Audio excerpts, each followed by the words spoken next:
Hey fellow babies, welcome back to Pachter Factor on SIFTD.net.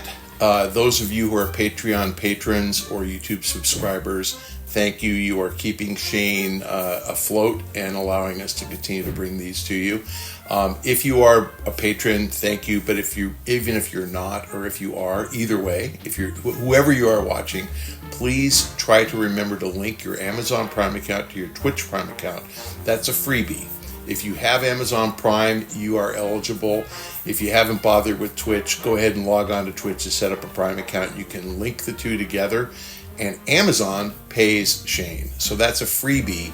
You can support this show just by clicking 3 times. There are instructions on how to do that in the show description below. Today's question from Patreon from My Medulla Oblongata. Do you think the Switch 2 is overpriced? I've always been a bit taken aback when people expect PS5 level performance from a sleek handheld for under $500. If the new Xbox Rogue handheld is more powerful, it will also be more expensive despite having no detachable controllers or a dock. You can't have it all, so has Nintendo found a happy medium? Yeah, I think Nintendo is a very consumer-friendly company, and I'm waiting for the comments on that. $80 for Super Mario Kart World, but I think Nintendo thinks long and hard before they charge $80 for Super Mario Kart, and I think they think long and hard before they price at $449. In fairness to Nintendo, their price is calculated on consoles based on what they think the long-term sustainable cost to build is. So there's a build cost for the device, and then they price it so they make about 35% profit. That's how they think about it. So kind of simply stated, if they make it for $300, then they need to sell it for $405 to make a 35% profit. That's it. And to get to $405, they have to sell it to a retailer who has to make money too. And the retailer, Target, Walmart, GameStop, Best Buy, they get $45, 10% margin, something like that. So that's how you get to $450. If Nintendo could make it for $200, then it would be $300. If they can make it for $100, it'd be $179. But they can't.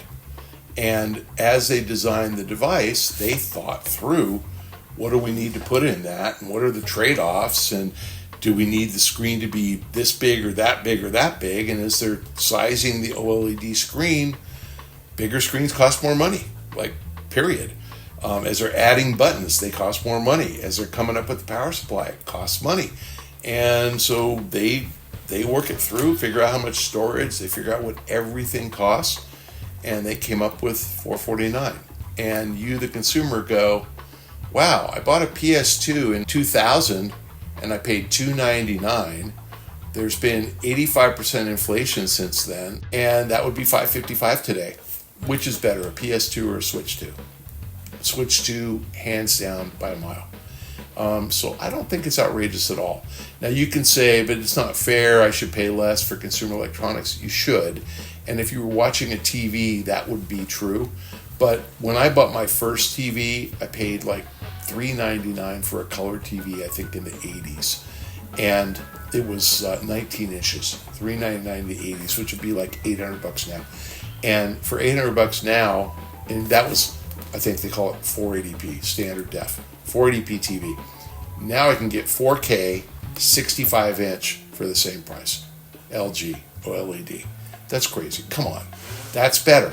This episode of Pachter Factor is brought to you by DeShazer Ryan Realty. It's time to find out why everyone is buying homes in Montana. Right now, Doug DeShazer has a beautiful single-level home with a triple-car garage available in the best neighborhood in Libby, Montana. This custom 3-bed, 2.5-bath home has a 500-square-foot patio for entertaining.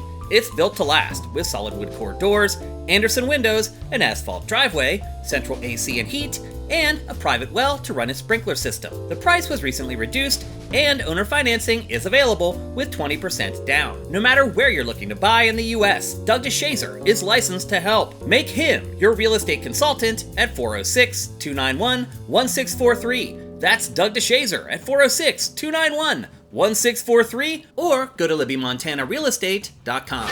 So consumer electronics come down in price and get bigger and better. Nintendo got bigger and better.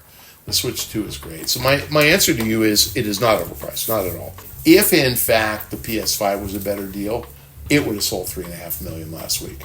And it's not a better deal, and it didn't. People like Nintendo.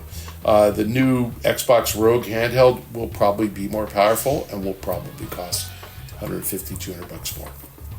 So, yes, I agree. I actually don't think you need a dock. I mean, I don't understand why you can't just plug it into your TV.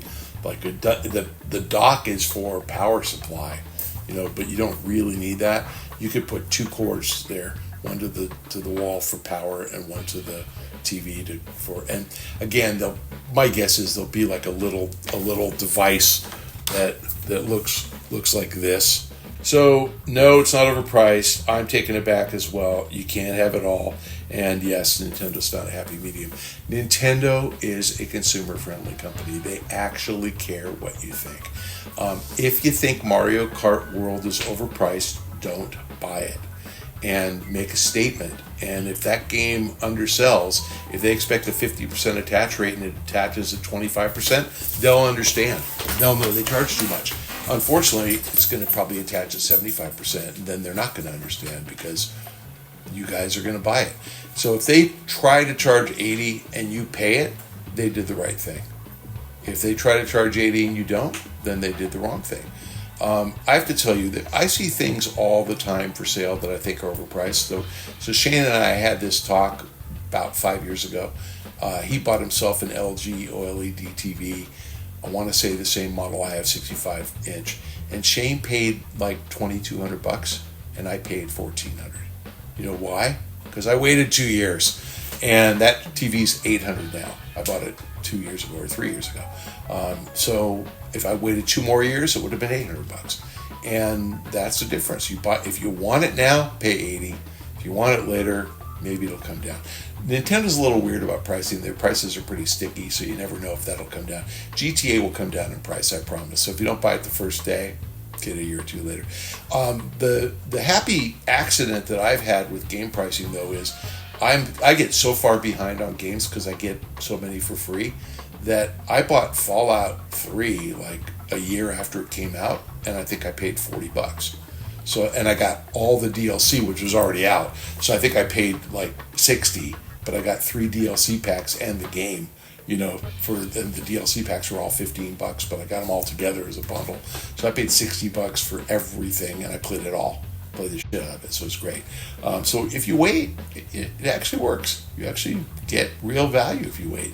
And by the way, those games are just as good a year later. They really are. So anyway, we know that by seeing Nintendo remastering Breath of the Wild. They're really good even 10 years later. Is that 10, 11? Something like that. Breath of the Wild was like 14? 8 years. Oh, it was it a launch game for Switch. Yeah, but wasn't it on Wii U? Maybe I'm wrong. It was a dual launch. Oh, it was the first day. Yeah, okay, that's right. Yeah, 8 years. But we'll play it. And I want to play it. I want to play it on the Switch too. Like, I got it. Looks great. So I'm going to play it. I got into Tears of the Kingdom. First Zelda game since Ocarina of Time that I got into. Because Wind Waker I didn't. I don't think I ever finished it. But Ocarina of Time I finished, and Tears of the Kingdom I finished. And Breath of the Wild I never even loaded. And now I'm psyched. Now I'm going to play it. So there you go. Yeah, I mean, and again, think about the price. Like your question talked about the price of the Switch 2 in the context of the Rogue. But think about it in the context of other consoles. And the PS5 Pro, $700. What the hell are they thinking? I can't wait to see Sony's sales figures, which we won't see.